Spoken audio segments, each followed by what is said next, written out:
a couple of pastors who happen to be friends, discuss the history in the Bible, and we bring a 17-year-old along for the ride. Hey, so welcome back, everybody. We have been making our way through the Bible. We have 31 weeks total on this story. 6 down. 6 down, 25 to go. But we hope you're enjoying the ride. The stories of the Bible they're epic. I really love the story, the way that it narrates the entire kind of story passage of what we're going through, which can sometimes be tedious books of the Bible to read through. But I tell you what, yeah, you're right. We covered Numbers and Deuteronomy in 1 week. Boom. But I tell you, this is the part where you start to see how the story fits together. Absolutely. And so I really think actually this is a really good time in this, just to see, oh my goodness, how it all fits together. Yeah. Yeah. And so on Sunday, we talked about wanderings, and specifically the Israelites are locked in the desert for 40 years, an entire generation. Yes. And it reminded me of your road trip. You shared the epic story of your road trip. I know. And as we were getting ready to have my friend Zeke Aniano, there's Zeke. Say hi to Zeke, everybody. Yeah. Hello. Zeke, you have been on some long road trips yourself, right? Back and forth to Uruguay. Oh yeah. What are those like? What's a really long road trip for the Anianos like? Man, just a lot of waiting. Is it? A lot of waiting. It's just like you're here and you wait 5 hours and then you, do 10 miles in 5 minutes, one part of the airport to the other part of the airport, Right. and you find it by luck and you go. It's Yeah. And because your parents are pastors and won't leave early, it's always Christmas Day. Oh, yeah. For you guys, because they're here busy until Christmas Eve, and then they're out of here. And haven't you guys spent some Christmas days in the airport? Yeah, I remember this one, I believe it was Christmas. We were tired, but my dad brought his guitar, and we, in the middle of the airport, just decided to start jamming out for fun, and it's just the kind of spontaneous stuff that we like doing. So. That is a Aniano road trip right there. Yeah. Yeah. Some of those road trips are true. It's hurry up and wait, right? Yeah. And not a better segue into the situation for these Israelites who are going to have to hurry up and wait on this road trip as well. As we talked about it, Glenn, you talked about this 11-day trip that turns into 40 years. Yeah. And really, it starts with a year of almost decompressing from slavery. Right. Yeah, they go to Mount Sinai, and that's where they get the law, and really they're following God. When the cloud lifts, they go. When the cloud's down, they don't. But then by the time they get there, they finally, that 11-day journey really takes about a little over a year and a half for them to get there. But then when they send the spies in and they're afraid, we don't want to go in. And so that's when God says, okay, at that point, if that's what you want, you're going to be out here in the wilderness for 40 years. So I don't know if I answered your question. No, absolutely. Just I just think this particular part of the story is always just sort of lost on most of us, right? Yeah. Egypt, they stayed for 400 years. Right. 400 years is generation upon generation upon generation. Like, to give you a frame of reference, our country's a couple of hundred years old. So it's like double that time, and then all of a sudden we get to this moment in history where it's like they're going to be freed. God's hand does these incredible things, whether it's plagues or holding back the Red Sea, And the moment they get into this in-between state, they just start complaining. Right. And they start complaining about everything. I don't know about you guys. What do you complain to God about? What are some of the things that you see people complaining about? Okay, for me as a teenager, most of it is patience. Yeah. To be dead honest with you. Yeah. Most of it is just about not having enough patience to wait through parts of life that God has me go through. Yeah, you're just waiting to see what God's going to do next. Yeah. Yeah, that's true, Zeke. Although it doesn't necessarily go away when you're a teenager, too. Just heads up. Yeah. I would say that things just not going the way you think they should. That's not fair, I think, is a big one.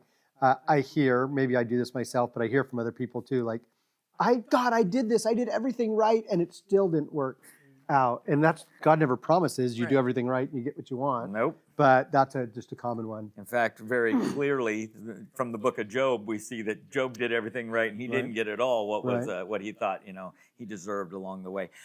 I sometimes wonder about that in-between time. Zeke, you're very like profoundly in this in-between time of childhood and adulthood. It's like you're knocking on the door to adulthood. What's it like to wait to be an adult? Just today you got your driver's license, Yeah, right? shout out to Zeke who got his driver's license Just got his today. driver's license today. You've probably been waiting for that for a long time, right? Oh yeah. Yeah. Oh, What's yeah. it like to be looking at adulthood and still kind of knowing it's right there, but you're sort of in between? Honestly, part of like life is just like waiting for something to happen, and then when it happens, it's not that big a thing. You just keep going. Yeah. So it's for me, I've learned that most of it is just about enjoying the moments that you have, and then once you get there naturally. Yeah. But honestly, most of that is just patience, Yeah. like not having the patience to just like wait for it because you just want it so bad. So Yeah.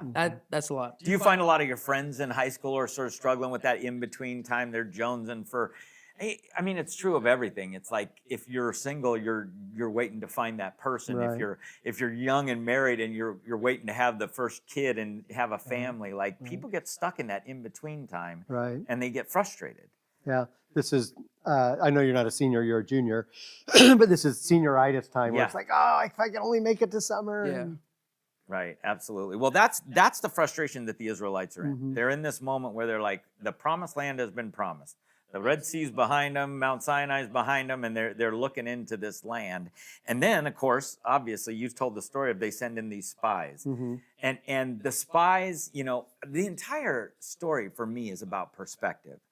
These two spies, whose names are, Joshua and Caleb. yeah, which we still have Joshua and Caleb's today. Yeah. And if you've ever looked at the other names, we don't have any of No, those guys none of those, anymore. yeah. But they come back with a report that says, "Hey, we can do this with God on our side. We can do this." But it's a little bit that perspective of, do you see God at work? And like when in your lives have you looked at something that seemed overwhelming and you thought, but you know what, God's got his hand on this? Have you ever had a season like that? Yeah, I mean, I can think of a lot of times just being a part of big things that God's done, whether it's through the church or even through family. But, you know, I think what's so strange about this story to me is, like you mentioned, they see all these miracles and they still doubt. Yeah. But I've seen God be faithful time and time again, and there's still things that I get nervous about or scared about. You know, we've got some changes coming up in our church, you know, as the church is growing and changing, and I'm excited about it, but I get nervous about it. Will God be there? Will God be in it? And he's been it with us, you know, through so many things before. Why would you doubt that? Yeah. Going forward, but Yeah. it's Is there stuff like that for you that you've had to look to the future for, and you're like, how do I trust God with this? I'm not sure. Honestly, for me, like when I'm doing like high school worship and stuff like that, a lot of it is just like I want to do certain things and just be a part of like leadership and stuff, but it's just like difficult to like see God through that sometimes, because obviously high school is this time of like trying to figure out who you are and stuff. So it's like trying to lead through that is like can be difficult, but understanding that God can do whatever he wants in whatever situation just helps put my mind at ease of where I'm at, you Right. know? But You said something interesting. You said high school is a time of trying to figure out who you are. And I would argue your whole life you're going through that process. Yeah. And you're trying to figure out who you are. And I think the point of all of this is it's less about who you are and it's more about who God is in all of these circumstances and situations. And we turn so far inward, looking at ourselves, hoping we're enough, hoping we made the right decisions, that we forget, wait a second. Because the people on the other side of they were giants. They were strong. Yeah, there was they some were, scary stuff. Yeah, absolutely. But that wasn't the point. The point wasn't we're small, they're big. The point was God's bigger. Right? God's bigger, yeah.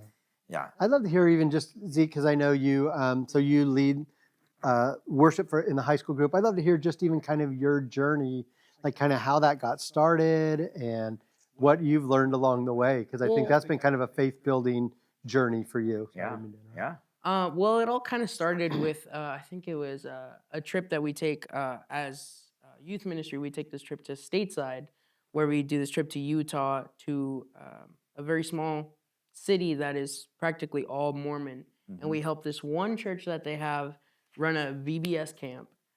It all started with that. I kind of was like, let's do this, like so cool. But after we got, I would say it was like 2 months in, I got this like kind of just like senioritis, if you will, like of like I want this team to be ready to lead and all that, but I wasn't willing to have the patience to do that.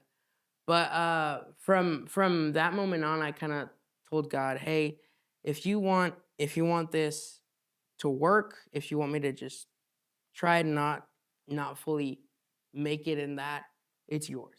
And after that, turns out Josh Young, he wanted to do worship, so we got him involved, and then we got Jaden Gaither involved, and then after kind of that moment, all these people started to join in. And for me, at least, it was this moment of understanding that when you surrender certain things to God, God can work through that and with that. So, I mean, that's kind of what I've learned from that. That's how you ended up there, yeah. I was thinking about one of the major complaints is negativity. Negativity is a part of our culture. Would you? Maybe unlike anything else. As a teenager, I can agree. Yeah, absolutely. So how do you combat negativity? Maybe it's not even your negativity. Maybe it's the negativity you see out in the culture, because these Israelites were getting bread, honey nut Cheerio flakes on their ground every morning, and then they start complaining about it. They say they want meat. God says, "You want meat? I'll give you meat. Watch this." And he overflows the meat coming out of their nostrils, is the way that it's worded in the scriptures there. But they're negative upon negative upon negative. How do you combat negativity in your life, especially when it's coming from the outside? I mean, I would say a lot of combating negativity has to do with perspective. Yeah. Honestly, I mean, even in the Bible, if you look at where you are and what God is literally doing for you, it's so much easier to deal with those negative, whether it's thoughts or people or whatever that is. It's I believe that it's all about perspective. Yeah, I agree. Yeah, you definitely see that in the story. One thing for me, I just try to remember too, it's so easy once negativity kind of snowballs. Yeah, it does. And so and so says this, and then, oh yeah, that, and blah, blah, blah, blah, blah. And before long, you're seeing the worst in someone, and you see the worst in the situation, and all the reasons it won't work, and all the reasons it's a problem, and all the reasons why she did this and he said that, rather than just be like charitable with someone. So I don't want people to see the worst in me. I mean, I want people to see the best in me. So why can't I begin to see people, just be that person that sees the best in people, gives people a second chance, sees circumstances not as just, terrible, but as an opportunity. And so that's perspective. Yeah. And I'm not saying I'm great at it, but that's how I try to think about negativity. And the other thing about that is people are naturally, our sinful nature is drawn to the negativity, but man, is the world looking for something positive. Seriously. Like if you're positive on your high school campus or in your church or in your group or your family, it stands out. It stands out as different, and people, I think, are really drawn to it. Yeah, I agree with that. You used that Chuck Swindoll quote on Sunday, which talks about sort of attitude, is this idea of like just embracing positive. And I'm not talking about weird Pollyanna, like everything's going to be fine type of thing. But there is a possibility that when you look at a negative situation, you can say, one of the things you could say is it could be worse. You could look at your situation and go, you know what, I could think of 5 ways this could be worse than it is right now, even if it's negative. But a lot of times people don't ask it could be worse. They say something like, well, I deserve better, or something along those lines. And the question is how do we remain positive even in the face of that negativity that surrounds us? And for me, it really is, it's a choice, is kind of the way that he worded it. Chuck Swindoll says, I'm convinced that life is 10% what happens to me and 90% how I react to it. I'm going to choose to be positive about whatever's in front of me. Right, because every person faces good and bad, and you can camp out on the bad and negative, and then your life is negative and kind of not that fun to be around. Yeah. Or what does he say? We can play on the one string that we have, which is, our attitude. And, it's more about how you respond to things than actually what happens to you. Yeah, absolutely. And positivity is absolutely infectious in the same way that negativity is. Like if you can break through to somebody, they can go, oh yeah, I guess I hadn't thought about it that way. Yeah. I have a story in my files of a gal missionary who went to work at a leper colony. Yeah. And she was working at this leper colony, and at some point during one of the evening sessions, they they asked, raise your hand if you have a request of something you'd like to sing. And one of the gals in the back who was missing an ear and part of her nose and her face was deformed. And even the hand she was putting up had less than all 5 digits there. And she raised her hand and said, can we sing Count Your Blessings? Yeah, right. And it's like, how do when people, especially like people, I don't know if you've had this, I'm sure you have, Glenn. There are people who face truly terrible things, right. Cancer diagnoses, right. Marriages that are falling apart. And there are some people that go, well, I guess I got cancer, why not me? And they face it with like positivity rather than negativity. Yeah. And it makes all the difference in the world, Yeah. How do you keep that mindset? How do you keep it in high school? High school can be filled with negativity. Honestly, practically speaking, I would say that it's more about finding the people that you do share those perspectives with. Yep. And honestly, I have a couple of friends who just like, they're not like most people, and they have this positive attitude. And when you surround yourself with that, it can help you keep the perspective that you already have, right? Yeah. That's good. How do you keep it in leadership, especially like?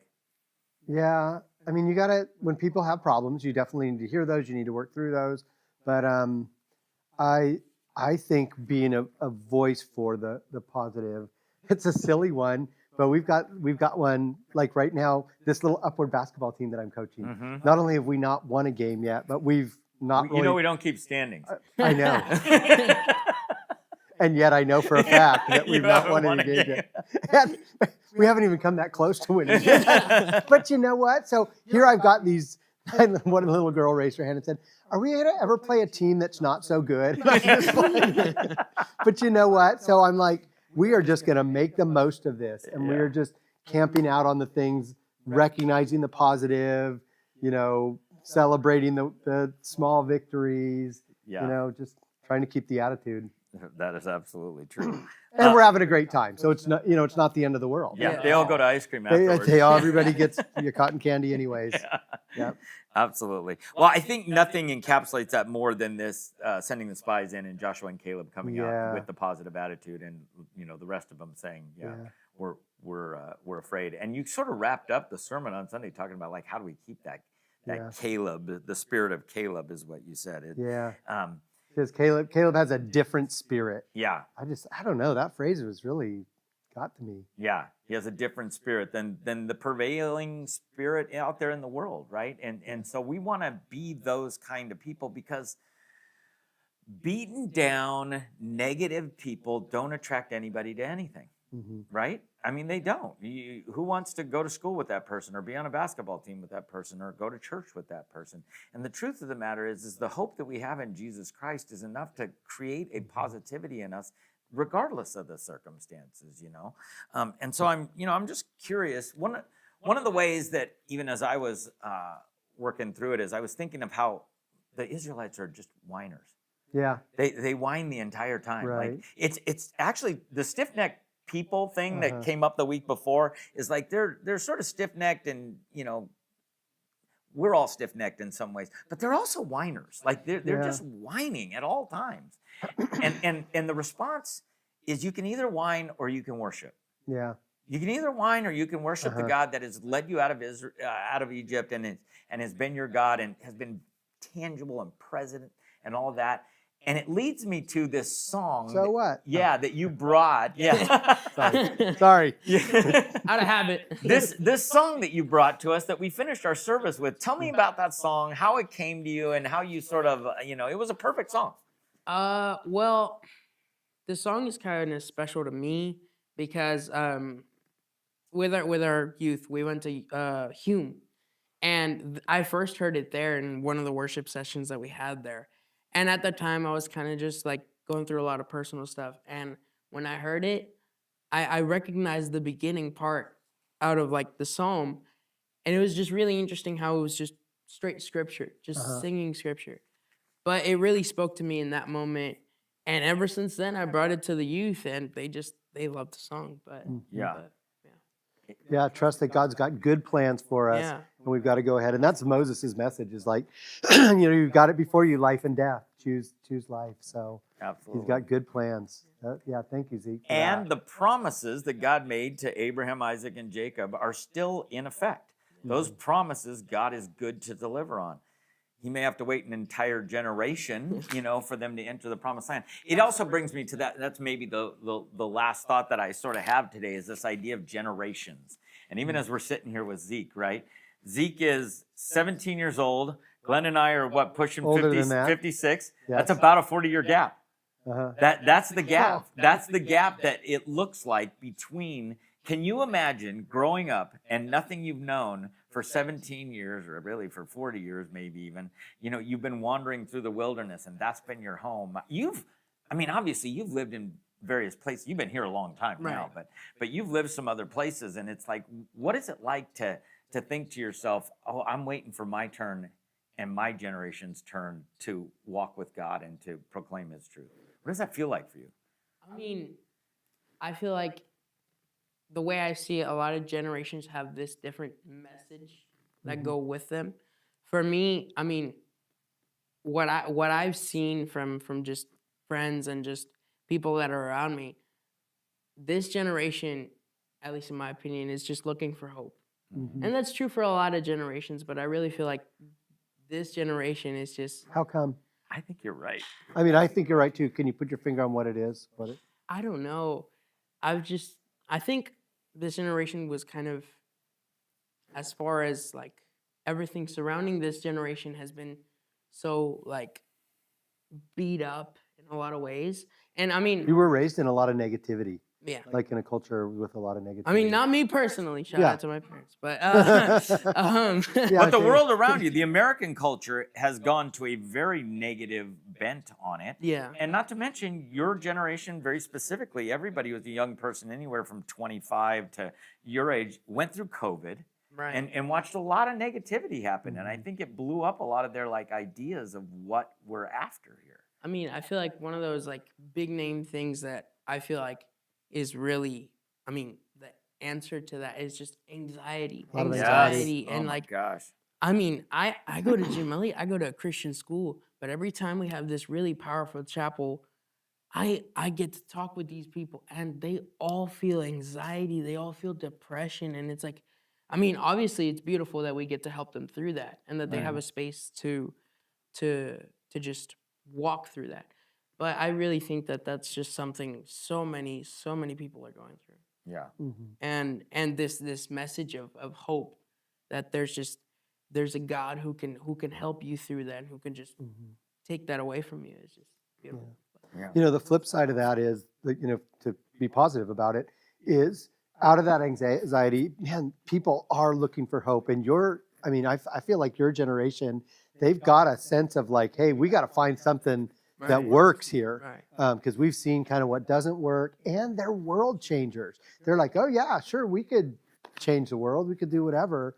And so I know this is not the point of this story of them wandering in the wilderness, but it's just kind of a cool side note that it takes the younger generation to get there, and how great that is. And for our generation to say, man, come on, younger generation, come on, lead the way. We've got some promised land that we need to take as a nation, and so go for it. Yeah, like you said, I don't know if it's the point of the story, but to be honest with you, there's still a promised land on the other side of that river, and there's a bunch of people that are waiting for their turn to take the promised land and to do it with God's, not only with God's guidance, but with His blessing and all those things. And so I'm very hopeful for your generation, and even guys like you, Zeke, make me hopeful for. Hey Zeke, he's got good plans. Yeah, he does have good plans. Maybe not Jeremiah 29:11 plans. You got to wait 70 years. That's 70 for years. But, they had to wait 40 years, so those plans, they come to pass, but they sometimes take a long time. Hey, any final shots? You one of the things you talked about at the very end was making sure you're traveling on the right road. Yeah. This idea that sometimes we get so caught up even in the resistance in our lives, and it's because we're traveling a road that maybe God doesn't have us on. Yeah. What do you think about that as you think about moving towards God? What does it look like to be on the right road, or how can you tell you're on the right road? Yeah. Well, I love Moses' speech. Choose today, life or death.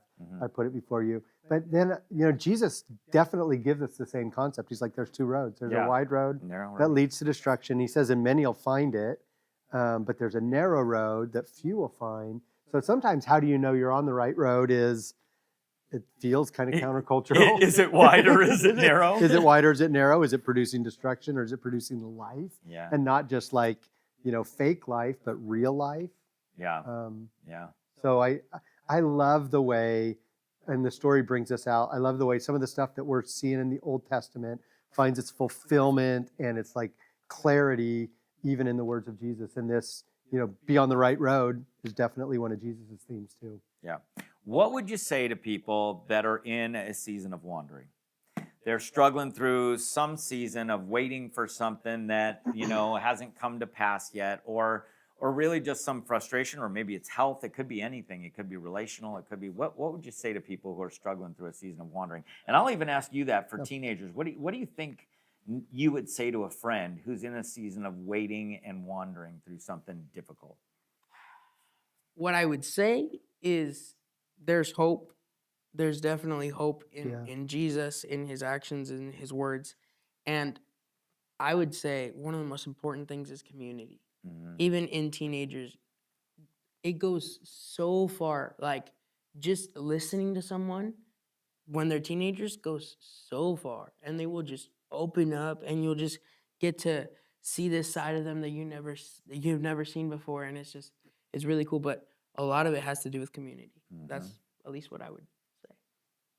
Yeah, that's what I was gonna say too. Thanks, Zeke. That was really good. That's so great. That's so great. The only thing I would just add to that, and not even add it, but just say it kind of a little different way, is that wilderness time is not lost time. No. God is working in them. God is preparing them. It's not like he's forgotten them, neglected them. It's more like, I got to get these people ready. And so the time in the wilderness feels lost, feels terrible, but see it as even a time of God purifying and changing and getting us ready for whatever comes next. And, leaning into community to clarify that is really, really good. So much of high school and even college, I would argue, is a phase of preparation where God is solidifying who you are. You are learning skills and even knowledge that you're going to need to go into your next phase of life. And I think too often when we're going through a wandering or a wilderness time, we forget that God may be preparing us for something that we would have botched completely if we didn't have that time of wilderness and wandering. Yeah. And it's hard to get excited about that because, it usually implies something bad, but it's like, oh my goodness, God's getting me ready for something. And it always goes back to perspective. When you look back on it, you see it. Maybe you see even the purpose or the preparation that happened. That's what my friend Zeke taught me earlier. Yeah, that's what he teaches you. But at the end of the day, like while we're in it, a lot of times we just don't want to hear it. And we can be whining and we can be complaining and we can be grumbling just like the Israelites were. And I think maybe that's what gives me such hope is that God continues to love them through it. Yeah. He continues to be faithful to them as a group.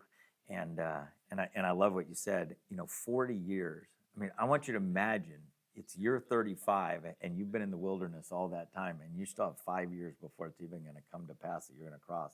That is an enormously long time. But I do think, like you said, you wake up every morning and you look to the left and to the right and there's the tent of your neighbors. And you're like, I guess we're going to collect some manna today, huh? Are we going to sit around the fire? And maybe we're going to sing. Maybe we're going to break out a guitar in the airport, But you're not in it alone and you see God's hand around you. So great. Any other parting words for you, Zeke? What do the young people of America need to know from Zeke Aniano? Don't do drugs. Don't do drugs. Great one. I like it. Yeah. Hey, we love it. We're thankful for your leadership in the high school ministry here and at your school and in our church too. Absolutely. Leading the way. Yeah, it's fun to watch young people coming of age and doing great things, and we love seeing that, man. It's good to always see you, Zeke. So, hey, God bless. Thanks for joining us on the podcast for week 6. We will see you next week for week 7.